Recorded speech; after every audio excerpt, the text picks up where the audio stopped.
हम आपको भगवान शंकर की बड़ी ही अद्भुत कहानी सुनाने जा रही हूँ। एक बार भगवान भोलेनाथ पृथ्वी लोक पर भ्रमण के लिए गए तो उन्होंने एक युवा को देखा। वह ईश्वर को दोष देता जा रहा था। वह अपने जीवन से निराश था, दुखी था। तब भगवान शंकर बौद्ध भिक्षु का रूप धारण करके उस युवा को असली दुख के बारे में ज्ञान देते हैं। तो चलिए इस कहानी के माध्यम से समझते हैं कि असली दुख क्या होता है। अगर आप यह कहानी सुन रहे हैं तो पूरा सुनिए। इस कथा को आधा अधूरा छोड़कर जाने की गलती मत करिएगा, क्योंकि इस पवित्र कथा को पूरा सुनने से मन चाहा फल की प्राप्ति होगी। इसलिए इस कथा को पूरा सुने। आप शिव भक्त हैं तो भोलेनाथ का अनादर ना करें। सुख और दुख एक ही सिक्के के दो पहलू हैं। ये बात तो आपने सुनी ही होगी। सुख और दुख हमारे जीवन में लगातार आते ही रहते हैं और हमें लगता है कि हमारे जीवन में हजारों दुख हैं, हजारों समस्याएं हैं। लेकिन अगर आप वास्तविक तौर पर देखें, अगर आप इस बात को अच्छी तरह से समझें, तो आप ये समझ पाएंगे कि हमारे जीवन में केवल एक ही दुख होता है। और दुख क्या है वो हम इस कहानी के माध्यम से जानेंगे। और उस दुख का निवारण, उस दुख का समाधान क्या है, वो भी हम इस कहानी में ही जानेंगे। तो इस कहानी के अंत तक जरूर बने रहिए। एक समय की बात है, एक गांव में एक व्यक्ति रहता था। उसका नाम सोनू था। वह बड़ा आलसी था और अपने जीवन से बहुत निराश था। और उसका कारण यह था कि उसने अब तक अपने जीवन में कुछ भी हासिल नहीं किया था। वह कुछ भी नहीं करता था। उसके घर वाले भी इस बात से बहुत परेशान रहते थे। वे चाहते थे कि वे बाहर जाकर कुछ अच्छा काम करे, कोई अच्छी नौकरी कर ले, लेकिन वह उनकी एक नहीं सुनता था। उसके घर वाले दूसरों का उदाहरण देकर उसे ताने मारते थे। कोई अच्छा तरह तरह की बातें कहते थे तो कोई अच्छी नौकरी, लेकिन उसे कोई फर्क नहीं। जिस कारण जब भी वो लोग मिलते तो वे लोग अपनी बढ़ चढ़कर बड़ाई किया करते, लेकिन सोनू कुछ नहीं करता था। जिस कारण जब भी कोई उससे पूछता कि तुम क्या कर रहे हो, तो वह कुछ नहीं कह पाता। उसे यह कहने में बहुत शर्म महसूस होती थी कि वह कुछ नहीं करता। वो हमेशा सबसे केवल एक ही बात कहता था कि मैं कोशिश कर रहा हूँ, लेकिन उसकी कोशिशों का कोई भी फल किसी को नजर नहीं आ रहा था। देखते ही देखते अब ऐसा समय आ चुका था कि सोनू सभी से मुंह छिपाता फिरता, ताकि कोई उसे यह न पूछ ले कि तुम क्या करते हो, जिस कारण वो कभी किसी के सामने भी नहीं आता था। धीरे धीरे उसका मन दुखी होने लगा था। वह बहुत निराश रहने लगा था। उसे अब ऐसा प्रतीत होता था मानो वह इस धरती पर बोझ है, जिस कारण वो अपने आप को बहुत अकेला महसूस करता, बहुत तन्हा महसूस करता। एक दिन तो उसके मन में ये भी विचार उत्पन्न होने लगे कि मेरे हाथों में कुछ नहीं है तो मैं क्या कर सकता हूँ। अकेले बैठकर वह रोता रहा और भगवान को दोष देता रहा। एक दिन छुपता छुपाता वह घर से निकलकर कहीं जा रहा था। तभी उसने रास्ते में देखा कि एक बौद्ध भिक्षु लोगों को प्रवचन दे रहे हैं और प्रवचन में वह दुख की बातें कर रहे हैं। सोनू कुछ देर के लिए अपना मुंह छुपाकर वहीं पर खड़ा हो गया ताकि उसे कोई देख न ले, और चुपचाप वह उन भिक्षु की बातें सुन रहा था। बौद्ध भिक्षु सभी को प्रवचन में कह रहे थे कि दुख हमारा सबसे बड़ा साथी है। हमें दुख अपने जीवन के बारे में समझाता है और हमें सही जीने का तरीका बताता है। ये हमारे गुरु की तरह है जिससे हमें सीखना चाहिए। आप चाहें तो अपने जीवन में अपने दुखों को अपना गुरु बना सकते हैं और उससे सीख सकते हैं, या फिर आप चाहें तो अपने दुखों पर बैठकर रो सकते हैं, लेकिन इससे आपको कोई लाभ नहीं मिलेगा, बल्कि आप दिन ब दिन और कमजोर होते जाएंगे, निराश होते जाएंगे। सोनू छुप छुप कर उन बौद्ध भिक्षु की ये सारी बातें सुन रहा था। जैसे ही उपदेश खत्म हुआ, वह उन बौद्ध भिक्षु के पास पहुंचा। उन्हें प्रणाम करके वह कहता है, हे महात्मा, अभी आप कुछ देर पहले दुख को गुरु बता रहे थे। आप कह रहे थे कि दुखों से हमें सीखना चाहिए, हमें उन्हें अपना गुरु बनाना चाहिए। लेकिन मैं भी तो अपने दुखों से परेशान हूँ, अपने जीवन से परेशान हूँ। मैंने अब तक जो दुख झेला है, मुझे तो कभी ऐसा प्रतीत नहीं हुआ कि मेरे दुख मुझे कुछ सिखा रहे हैं, बल्कि मुझे तो हमेशा यही लगता है कि वो मुझे पीड़ा दे रहे हैं, तकलीफ दे रहे हैं। पर दुख की पीड़ा बहुत भयंकर होती है। ऐसा लगता है अब इसके बाद हमारा जीवन समाप्त हो जाएगा। इसके बाद हमें कुछ नहीं मिलने वाला, और यहाँ तक कि हमें मृत्यु भी उसके सामने कम लगती है। जब लोग ताने मारते हैं, जब लोग ये कहते हैं कि तुम क्या कर रहे हो, तो मन को बहुत ठेस पहुंचती है और मैं उनसे कुछ नहीं कह पाता। सोनू की ये सारी बातें सुनकर वो बौद्ध भिक्षुक सोनू से कहते हैं, बेटा तुम्हें क्या दुख है, और तुम दुख के बारे में ऐसी बातें क्यों कर रहे हो? सोनू ने अपने ऊपर बीती हुई सारी बातें उन बौद्ध भिक्षु को बता दी और कहने लगा, हे महात्मा, क्या आपके पास मेरे दुख का कोई समाधान है? सोनू की यह बात सुनकर वो बौद्ध भिक्षु मुस्कुराने लगे और सोनू से कहते हैं, बेटा, जब तुम्हारे जीवन में कोई असली दुख आए तब तुम मेरे पास आना, मैं इसका समाधान तुम्हें अवश्य बताऊंगा। उन बौद्ध भिक्षु की यह बात सुनकर सोनू थोड़ा सा अचरज में पड़ गया। उसे यह समझ नहीं आ रहा था कि क्या उसने अब तक जो दुख झेला है वह असली दुख नहीं है। उसने जो अब तक पीड़ाएं सही हैं, जो ताने सहे हैं, जो तकलीफें उठाई हैं, क्या वह असली दुख नहीं है?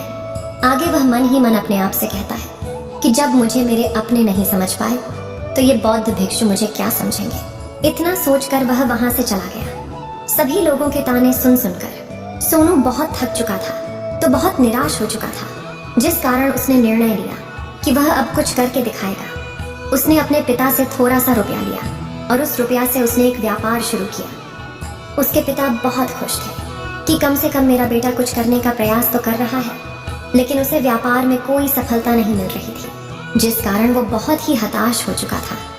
वह बहुत निराश हो चुका था। उसे ये समझ नहीं आ रहा था कि वह क्या करे, किस तरह से अपने व्यापार को आगे बढ़ाए। तभी उसके पिता ने उससे कहा, बेटा, कोई बात नहीं, इसी तरह से प्रयास करते रहो, आज नहीं तो कल सफलता अवश्य मिलेगी। सोनू ने अपने पिता की बात मानी और अपने व्यापार में और भी कड़ी मेहनत करने लगा।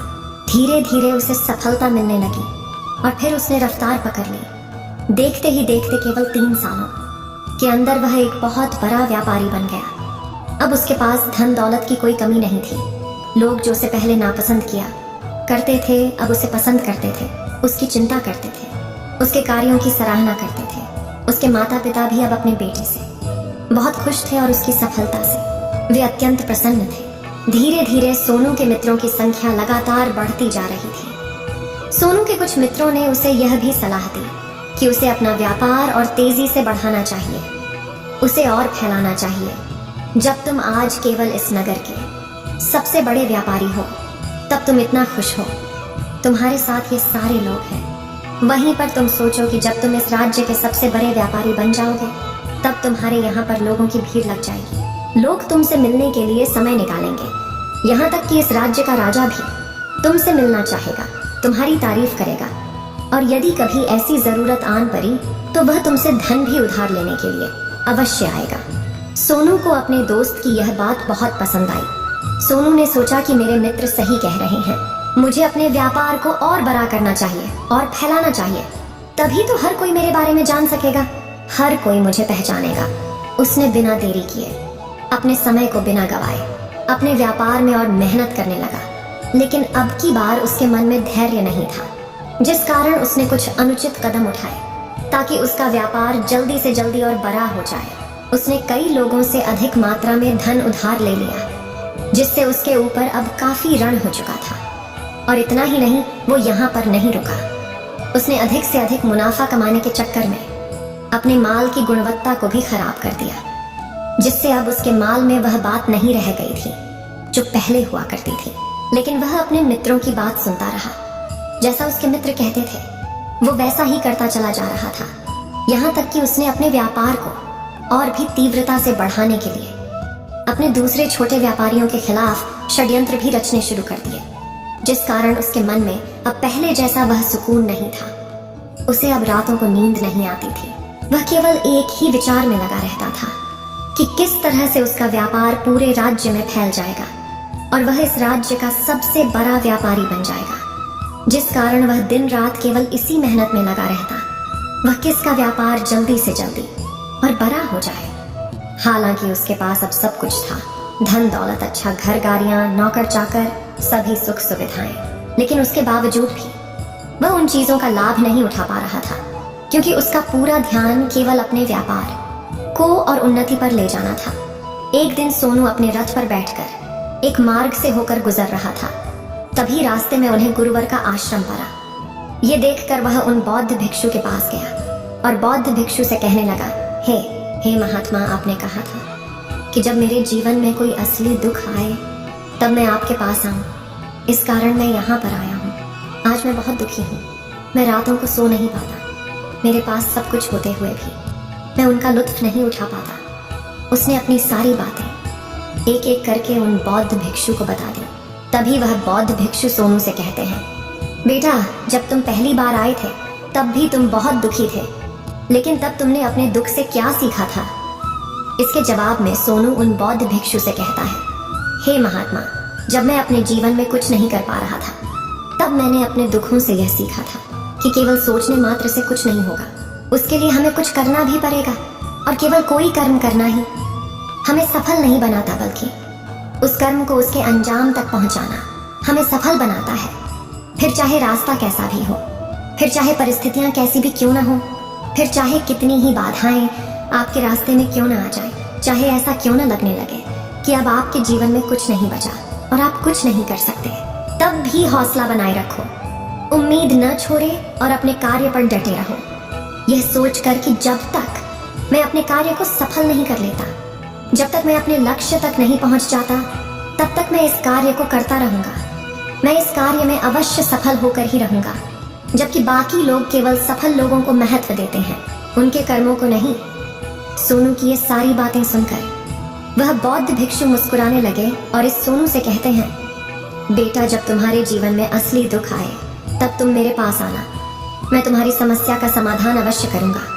इतना कहकर वह बौद्ध भिक्षु वहां से उठकर चले गए। सोनू एक बार फिर से उनकी ये बातें सुनकर आश्चर्यचकित रह गया। उसे अब यह समझ नहीं आ रहा था कि क्या उसने जो दुख तकलीफें अब तक सही, उससे जो तकलीफें अब तक सही दुख नहीं है, क्या उसके मन में अब यह सवाल उत्पन्न होने लगा कि असली दुख क्या है और इसकी पहचान क्या है, और मुझे कैसे पता चलेगा कि इस समय में असली दुख मैं हूं। लेकिन उसने कुछ नहीं कहा। वह यह सब सोच ही रहा था कि तभी वह बौद्ध भिक्षु सोनू के पास एक बड़ा सा घड़ा लेकर पहुंच जाते हैं। उस घड़े के अंदर सोने के सिक्के थे। उस घड़े को देते हुए वह बौद्ध भिक्षु सोनू से कहते हैं, बेटा, तुम इसे उस पैर के नीचे दबा दो, क्योंकि ये मेरे किसी काम का नहीं है। जब मुझे इसकी जरूरत पड़ेगी तब मैं वहां से खोद कर इसे निकालूंगा, लेकिन अभी के लिए इसे वहां पर मिट्टी के नीचे दबा दो। सोनू ने उस बौद्ध भिक्षु की बात मान ली और वो घड़ा उस पैर के नीचे जाकर मिट्टी में दबा दिया। इतना करके वह गुरुवर को प्रणाम करता है और वहां से वापस अपने घर की ओर लौट जाता है। धीरे धीरे समय बीतता गया। समय के साथ साथ सोनू व्यापार में और भी ज्यादा उन्नति कर चुका था, लेकिन माल की गुणवत्ता अच्छी न होने के कारण अब उसके व्यापार में घाटा होने लगा और धीरे धीरे ऐसा समय आया कि उसका व्यापार पूरी तरह से चौपट हो गया। अब उसके पास कुछ नहीं बचा था, बल्कि उसने जो कर्जे लिए थे वो कर्जे भी अब उसे चुकाने थे। लेकिन वह तो यह सोचकर निश्चिंत था कि उसने जो कुछ भी कर्जे लिए हैं वो कर्जे उसने अपने मित्रों से लिए हैं, जिस कारण वह उन्हें लौटाने में थोड़ी देर अवश्य कर सकता है। वह तो यह सोच रहा था कि उसके मित्र उसका बुरे समय पर साथ देंगे, लेकिन सबसे पहले उसके मित्र ही उसे अपना कर्ज वापस लौटाने की मांग करने लगे। तब सोनू को एहसास हुआ कि कोई भी अपना नहीं है। उसने अपने मित्रों से उस कर्ज को लौटाने के लिए थोड़ी सी मोहलत मांगी, लेकिन सोनू के किसी भी मित्र ने उसे कर्ज लौटाने के लिए वह मोहलत नहीं दी, बल्कि वे लोग उसे जान से मारने की धमकी देने लगे। अपने मित्रों के मुंह से यह सब सुनकर सोनू बहुत ही आश्चर्यचकित रह गया। वह जो कुछ सोच रहा था सब कुछ उल्टा पड़ गया। जिस व्यापार के चलते उसके इतने मित्र बने थे, इतने शुभ चिंतक बने थे, वे सब उससे दूर जाने लगे थे। हर कोई उससे पीछा छुड़ाना चाहता था, कोई भी उसका साथ नहीं देना चाहता था। धीरे धीरे उसकी सारी संपत्ति नीलाम हो गई। अब उसके पास कुछ नहीं बचा था। वह सड़क पर आ चुका था। उसने हार मानकर अपने माता पिता से कहा, पिताजी, मेरी मदद कीजिए, मेरे ऊपर बहुत ऋण है, मुझे उसे लौटाना है, कृपा करके मुझे थोड़ा सा धन दे दीजिए। इस पर सोनू के पिता ने सोनू से कहा, बेटा, मेरे पास तो ले देकर बस यही एक छोटा सा घर है। अगर ये अभी मैं तुम्हें दे दूं, यदि मैं इसे भी बेच दूं, तो मैं और तुम्हारी माँ कहाँ रहेंगे? हमें भी दर दर की ठोकरें खानी पड़ेगी, हमें भी सड़कों पर भीख मांगनी पड़ेगी। ले देकर अब हमारे पास केवल यही संपत्ति बची है, इसलिए मैं तुमसे क्षमा मांगता हूँ। अपने माता पिता के मुख से यह सुनकर सोनू चुपचाप वहां से चला गया और मन ही मन वह सोच रहा था कि अब मेरे पास कुछ नहीं बचा, जो था वह तो सब लुट गया, बर्बाद हो गया। अब मैं जीकर क्या करूंगा? अब मेरे पास केवल एक ही रास्ता है जिससे मैं अपने कर्जदारों से अपना पीछा छुड़ा सकता हूँ। यह सोचता हुआ वह एक ऊंची पहाड़ी की ओर पहुंचा। वह पहाड़ी पर चढ़ता ही जा रहा था कि तभी उसे याद आया कि उन बौद्ध भिक्षु ने कहा था कि जब तुम पर असली दुख आए तभी तुम मेरे पास आना, मैं तुम्हारी समस्या का समाधान अवश्य करूंगा। यह सोचकर सोनू के मन में एक बार फिर उम्मीद की। वह लहर दौड़ पड़ी। सोनू तुरंत दौड़ता हुआ उन बौद्ध भिक्षु के पास पहुंचा और सोनू ने उन्हें प्रणाम करके अपने ऊपर बीती हुई हर एक बात उन्हें बता दी और कहने लगा, हे महात्मा, आपने कहा था कि जब मेरे ऊपर असली दुख आएगा तब आप उसका समाधान अवश्य करेंगे। तभी वह बौद्ध भिक्षु सोनू की इस बात को सुनकर मुस्कुराने लगे और कहते हैं, बेटा, कहाँ है असली दुख? जब तुम्हारे जीवन में असली दुख आएगा तो मैं उसका समाधान अवश्य करूंगा। उन बौद्ध भिक्षु के मुख से यह सुनकर सोनू के सब्र का बांध टूट गया और सोनू ने उन बौद्ध भिक्षुओं से कहा, हे महात्मा, आखिरी असली दुख क्या होता है? क्या मैंने आज तक जो भी दुख झेला है, जो भी तकलीफें आज तक मैंने सही हैं, क्या ये दुख नहीं है? क्या इसे दुख नहीं कहते? तभी वो बौद्ध भिक्षु सोनू से कहते हैं, बेटा, पहले तुम मुझे ये बताओ कि तुमने अपने दुख से क्या सीखा है। इसका जवाब देते हुए सोनू उन बौद्ध भिक्षु से कहता है, हे महात्मा, मैंने तो यही देखा है कि जो लोग तुम्हारी तरक्की में तुम्हारा पीछा करते हैं, तुम्हारे साथ जुड़ते हैं, वो लोग तुम्हें अवश्य धोखा देंगे, क्योंकि ऐसे लोग बुरे समय पर तुम्हारा साथ नहीं देने वाले, बल्कि तुम्हारा फायदा उठाने का ही वह प्रयास करेंगे। इसलिए ऐसे लोगों पर भरोसा न करें, बल्कि जो लोग तुम्हारी असफलता के समय पर, तुम्हारे बुरे समय पर तुम्हारे साथ खड़े हैं, वही तुम्हारे असली मित्र हैं और वही तुम्हारे साथ रहते हैं। और ऐसे लोग तुम्हें बहुत कम मिलते हैं, और जिन्हें भी ऐसे लोग मिलते हैं उन्हें हमेशा उनकी कद्र करनी चाहिए। आगे सोनू उन बौद्ध भिक्षु से कहता है कि जब तुम कोई कार्य कर रहे हो तो उसे पूरी ईमानदारी से करो, धैर्य रखो, लालच न करो और अपने लक्ष्य तक पहुंचने के लिए किसी के लिए भी कोई षड्यंत्र न रचो, क्योंकि ऐसा करने से तुम्हारे साथ ही बुरा होगा और तुम्हें हमेशा नुकसान में रहोगे। सोनू की ये सारी बातें सुनकर बौद्ध भिक्षु उस पैर के पास पहुंचे। उन्होंने गड्ढा खोदा और वह घड़ा निकालकर उस सोनू के हाथ में थमा दिया, जिसमें सोने के सिक्के भरे हुए थे। वह घड़ा सोनू के हाथ में थमाते हुए उन बौद्ध भिक्षुओं ने कहा, लो इसे पकड़ो, और जब तुम्हारे जीवन में असली दुख आए तब तुम मेरे पास आना, मैं इसका समाधान अवश्य करूंगा। सोनू अब भी बड़ी अचरज में था। उसे यह समझ नहीं आ रहा था कि आखिर ये असली दुख है क्या, लेकिन उसने अपने हाथों में पड़े हुए उस घड़े को देखा जिसके अंदर सोने के सिक्के थे। ये देखकर उसे मन ही मन ये लगा कि चलो, अब तो थोड़ी सी राहत अवश्य हो जाएगी। मैं अपने मित्र का वो कर्ज लौटा सकूंगा और एक नया व्यापार भी फिर से आरंभ कर सकूंगा। जिस कारण उसने उन बौद्ध भिक्षुओं को प्रणाम किया, उनका धन्यवाद किया और वहां से चल पड़ा। सोनू ने उस सोने के सिक्कों से सभी का कर्जा लौटा दिया और अपने लिए एक बार फिर से नया व्यापार शुरू किया। व्यापार छोटा था, लेकिन अब की बार सोनू बहुत खुश था।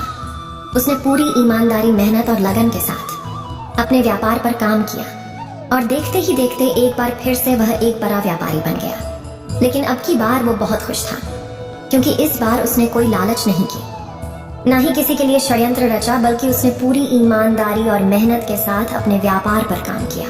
लेकिन जैसे जैसे आप धनी होते जाते हैं, जैसे जैसे आप अमीर बनते जाते हैं, आपके मन में एक डर और उत्पन्न होने लगता है, और वह अपनी दौलत को न खो देना, जिस कारण आप लोग दान करना शुरू कर देते हैं, पुण्य करना शुरू कर देते हैं, लोगों की मदद करते हैं, ताकि आपके जीवन में कभी कोई दुख ना आए।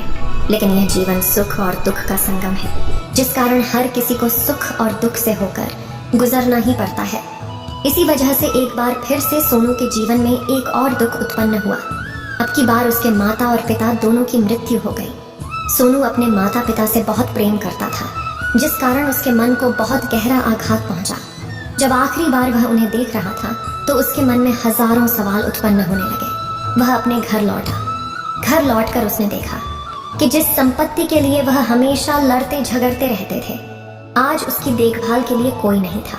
उसके माता पिता ने जो भी मेहनत की, उसके मन में हजारों सवाल उत्पन्न हो रहे थे और वह अपने आप को बहुत अकेला महसूस कर रहा था। उसे बहुत खाली सा महसूस हो रहा था। उसने इधर उधर देखा, लेकिन उसे कुछ समझ नहीं आया। तभी उसे उन बौद्ध भिक्षु की याद आई। वे तुरंत ही भागा उन बौद्ध भिक्षु के पास पहुंचा। उसे देखते ही उन बौद्ध भिक्षु ने सोनू से सवाल किया और कहा, क्या बात है बेटा, क्या कोई फिर से दुख आन पड़ा है? तभी सोनू ने कहा, नहीं गुरुदेव, अब तो सब ठीक है, लेकिन आज मेरे माता पिता की मृत्यु हो गई और मैं बहुत अकेला महसूस कर रहा हूँ। मैं बहुत दुखी महसूस कर रहा हूँ, जैसे कुछ खाली सा है, जैसे कुछ अकेलापन सा।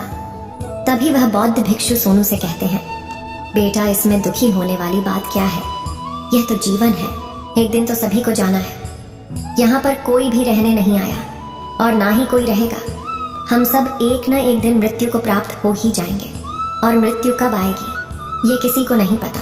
हो सकता है कि तुम्हारी मृत्यु कल ही हो जाएगी, या फिर आज और अभी। यह सुनकर सोनू आश्चर्यचकित रह गया। उसने उन बौद्ध भिक्षु से कहा, हे महाराज, आप ये क्या कह रहे हैं? मैं तो अभी जवान हूँ और मुझे तो अभी अपनी पूरी उम्र जीना है। मैं तो जीना चाहता हूँ, कुछ करना चाहता हूँ, और आप कह रहे हैं कि मैं कभी भी मृत्यु को प्राप्त हो सकता हूँ। इस पर वो बौद्ध भिक्षु सोनू से कहते हैं, बंदे, इस भ्रम में मत रहना कि मृत्यु केवल बूढ़े को आती है। बूढ़ों के सामने तो उनके जवान बच्चे तक मर जाते हैं। मृत्यु कभी किसी की उम्र देखकर नहीं आती और ना ही किसी को बताकर आती है। उन बौद्ध भिक्षु के मुख से ये सारी बातें सुनकर सोनू और भी ज्यादा बेचैन हो गया और वो चुपचाप वहां से चला गया। उसके मन का वो खालीपन अब भी वैसे ही था। वह भी अपने आप को बहुत अकेला महसूस कर रहा था। उसके बाद से उसका मन अपने व्यापार में भी नहीं लगता। जब भी वह कोई कार्य करता तो उसके मन में ढेर सारे प्रश्न उठने लगते हैं। वो क्या कर रहा है, क्यों कर रहा है, और उसने इस कार्य को क्यों किया? उसके मन में अब एक और प्रश्न उत्पन्न होने लगा था, क्या हम यहाँ पर केवल इसीलिए आते हैं कि इस जीवन को भोगे और एक दिन मृत्यु को प्राप्त हो जाए? वह यह समझ नहीं पा रहा था कि जीवन का असली मतलब क्या है। उसने कई विद्वानों से पूछा, अपनी तरफ से जो मुमकिन हो सकता था खोजबीन की, लेकिन उसे कोई भी जवाब नहीं मिल पा रहा था। और जब उसे कोई जवाब नहीं मिला तो उसका दुख और भी बढ़ गया, जिस कारण उसके मन की बेचैनी और भी बढ़ चुकी थी। और उसे यह समझ नहीं आ रहा था कि वह क्या करे, कहाँ जाए, किससे पूछे। तभी उसे फिर से उन बौद्ध भिक्षु की याद आई। वे एक बार फिर से उन बौद्ध भिक्षु के पास पहुंचा और उसने अपने मन की सारी बातें उन गुरुवर को बता दी। तभी वो बौद्ध भिक्षु मुस्कुराने लगे और सोनू से कहते हैं, बेटा, आज पहली बार तुम्हारे जीवन में असली दुख उत्पन्न हुआ है। वास्तव में तो यही है जिसे हम दुख कह सकते हैं, जो दुख कहलाने लायक है कि हमें पता ही नहीं भी वह बौद्ध भिक्षु सोनू से कहाँ जा। हम सबके अंदर क्रोध, लालच, लोभ जैसी कई वासनाएं हमारे अंदर घर करके बैठ जाती हैं, जिस कारण हम अपने जीवन को टुकड़ों में जीते हैं और हमारी चेतना कभी एक नहीं हो पाती। हम कभी एक जगह सोच नहीं पाते, समझ नहीं पाते, और हमारी ऊर्जा शक्ति भी पूरी तरह से छिन्न भिन्न हो जाती है। और आजकल के इस दौर में हमारे पास तो इतना भी समय नहीं कि हम एक पल निकाल करके, एक पल के लिए मूड कर अपने आप को देख सकें, अपने आप को समझ सकें। वास्तविकता में हर कोई यहाँ पर अपने जीवन भर केवल दुख दुख कहकर चिल्लाता रहता है। उसका समाधान निकालने का हर मुमकिन प्रयास करता है, लेकिन जिसे हम दुख समझते हैं वह तो दुख है ही नहीं, तो इसका समाधान आपको कहाँ से मिलेगा? ये तो परिस्थितियां हैं जिसके कारण हम अपने आप को दुखी समझते हैं, अपने आप को तकलीफ में समझते हैं।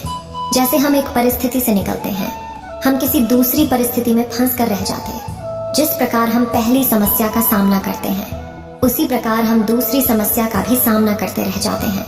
और जब हम इन परिस्थितियों से हार मान लेते हैं, जब हमें लगता है कि अब कोई रास्ता नहीं बचा, तब हमारे सामने हमें केवल एक ही रास्ता नजर आता है और वह है मृत्यु। लेकिन यह कोई समाधान नहीं है, ये कोई रास्ता नहीं है। इसलिए यदि आप सचमुच अपनी समस्याओं का समाधान चाहते हैं तो अपने आप को इकट्ठा करना सीखें। अपनी ऊर्जा को इस संसार में वापस कीजिए, उसे एक कर और अपने ऊपर ध्यान लगा। मृत्यु से पहले अपने आप को पहचानो, अपने आप को जानो, अपने आप को बिखरने न दो। तभी सोनू उन बौद्ध भिक्षु से कहता है, हे महाराज, तो क्या हमें इस जीवन को नहीं जीना चाहिए? क्या हमें अपनी इच्छाओं को नहीं पूरा करना चाहिए? तभी वह बौद्ध भिक्षु सोनू के इस सवाल का जवाब देते हुए कहते हैं कि हमें किसी से भी लगाव नहीं रखना चाहिए, हमें अपनी इच्छाओं को मार देना चाहिए, हमें संपत्ति इकट्ठा नहीं करनी चाहिए, क्योंकि हम मनुष्य की इच्छाएं, कामनाएं, वासनाएं ऐसे होती हैं जैसे मानो कि एक पर्वत से गिरता हुआ झरना, जिस पर किसी का नियंत्रण नहीं है सिवाय देखते रहने के और परेशान होने के। लेकिन जब तुम अपने ऊपर ध्यान देने लगते हो तब तुम अपने आप को पहचान जाते हो, समझ जाते हो, तब तुम इस पर नियंत्रण पा सकते हो। तब इच्छाएं भी तुम्हारे वश में होती हैं और फिर तुम चाहो तो उन इच्छाओं पूर्ति भी अवश्य कर सकते हो।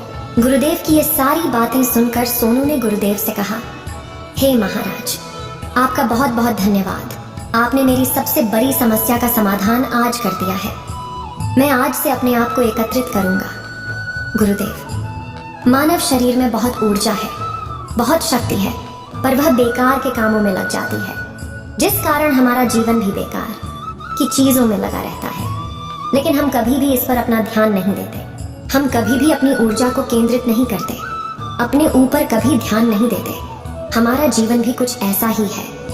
हम अपने जीवन में हमेशा अपने आप से ऊपर वाले से सवाल करते रहते हैं कि हमारे जीवन में इतना दुख क्यों है।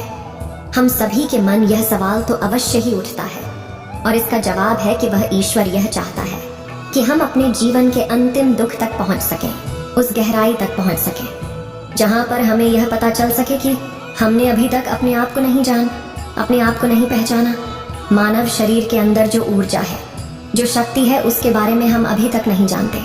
हम अपने आप को चाहे तो एकत्रित कर सकते हैं, अपने आप पर नियंत्रण पा सकते हैं, लेकिन हम अपनी इस ऊर्जा का बेअर्थ उपयोग करते रहते, व्यर्थ की चीजों में लगा देते, जिस कारण हम अपने आप को कभी नहीं पहचान पाते और ना ही कभी अपने आप पर नियंत्रण पा सकते हैं। लेकिन यदि आप अपने आप को जानना चाहते हैं, अपने आप को पहचानना चाहते हैं, तो पहले आपको खुद को एकत्रित करना होगा, अर्थात ध्यान लगाना होगा। ध्यान से ही आप अपने दुखों की उन समस्याओं का समाधान